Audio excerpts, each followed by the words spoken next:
Your wizards roam the countryside setting up towns, marketplaces, and workshops, but you've noticed some other wizards wandering around as well. You've got to get your walls and towns up before they do. Oh, and make sure to watch out for the volcanoes. This is Hexes of Sygon, which is designed by Alec Kacharis and published by Hexes of Sygon LLC, who helped sponsor this video. Hi everybody, my name is Nick Murphy of the Brothers Murphy, and we are here with Board Game Geek. Well, it looks like that volcano is getting ready to erupt, so let's get this game down to the table to learn how to play Hexes of Sygon. In Hexes of Sygon, players are wizards who are trying to set up their towns before their rivals and before the volcanoes blow. Each turn, the player may move their wizards, cast building spells to place down their buildings, exchange components, forge the lands, and steal from their fellow wizards. At the end of every round, volcanoes erupt and those behind first place gain gold. But before we get into all that, let's go into the setup. You will assemble the board for either 2, 3, or 4 players, with the 2-player board looking like this, the 3-player board looking like this, and the 4-player board looking like this. In a 2-player game, you will use 19 hexes, in a 3-player game, you will use 24, and in a 4-player game, you will use 30. If playing a 2 to 3-player game, make sure to include the 3 volcano hexes in your stack of hexes. Shuffle the hexes and then place them face down on the board and then flip them all face up. Place 1 exterior coin token on each outer non-volcano hex and 1 interior coin on each inner non-volcano hex. Flip all exterior and interior tokens to reveal the gold value of each hex and remove any 0 gold value tokens. Place the component cards where everyone can reach them and do the same with the gold. Players will all roll the d12 and the highest roll will be the first player. The first player will then place down a town on any hex. If this is in the outer ring of hexes, they will also place 1 wall along one of the inner edges of that hex. If it's in the inner hexes, you will place 2 walls. The second player will then place one of their towns on a hex that doesn't already have one and places their walls in the same way. Once the last player in line has done this, the players will all place a second town in the same way, but this time in reverse turn order. Each player will then gain 3 component cards. 2 of them will be matching the hexes their starting towns are on. For example, red would get a mushroom and an elixir, and then the last one is any component of their choosing. Player 1 will start with 3 gold, and players 2, 3, and 4 all start with 4 gold. And that concludes the setup.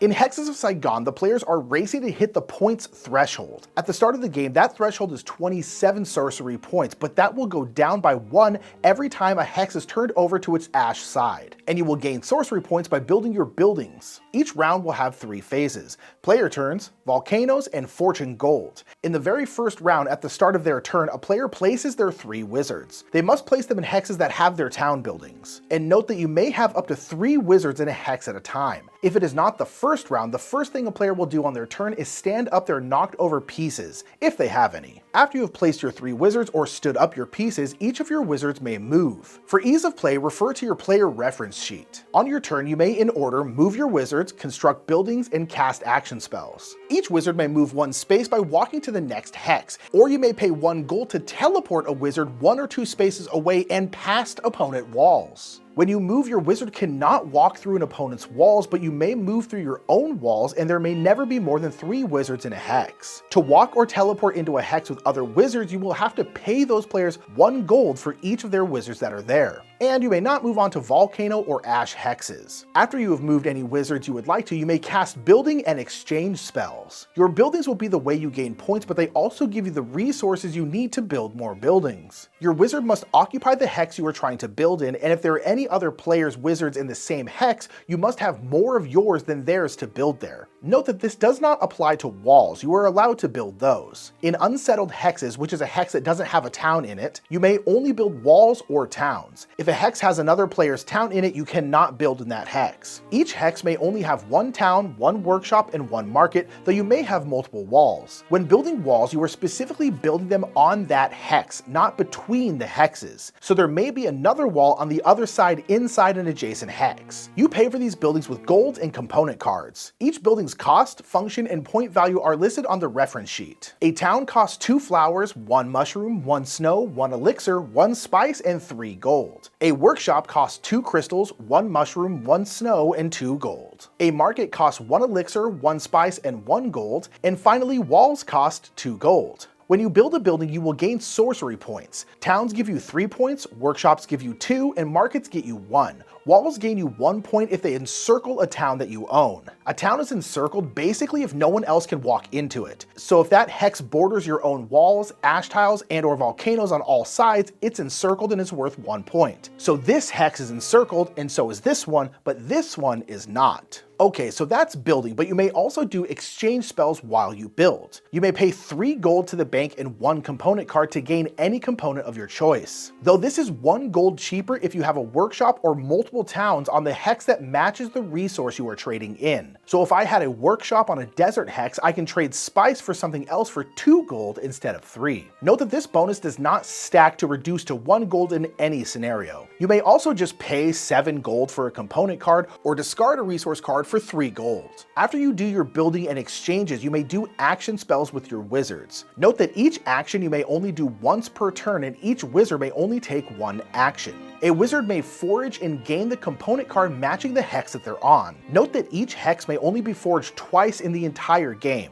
So if you forage a hex for the first time, place this token on it. If it gets foraged a second time, flip it over and now that hex can no longer be foraged. A wizard may steal from its hex and the hexes around it. The player will knock over and steal 1 gold from each opponent's standing towns and wizards on these hexes. So in this case, I would gain 5 gold. There are some restrictions with stealing. The player must steal from at least 2 different hexes, you may not steal through opponents' walls, and you cannot steal from wizards or towns that are already knocked over. So in this case, you cannot steal because it is only 1 hex that you can steal from. The stealing mechanic is also slightly different for 2 players, which is covered on page 10 of the rulebook. The last thing a wizard may do is protect itself. A wizard may voluntarily knock itself over to be protected from stealing. Once the player has done their actions, they will then collect resources from their buildings. Each town will gain the player 1 component matching the hex that it's on, and it will gain the gold value of the hex. Each workshop gains 1 component matching the hex. And finally, each market gains you 2 gold. After you collect, play will move to the next player who will take their turn. Once all players have taken their turns, the volcanoes erupt and those behind first place receive gold. Some volcanoes are going to erupt, and to decide which ones, you will roll the volcano d12.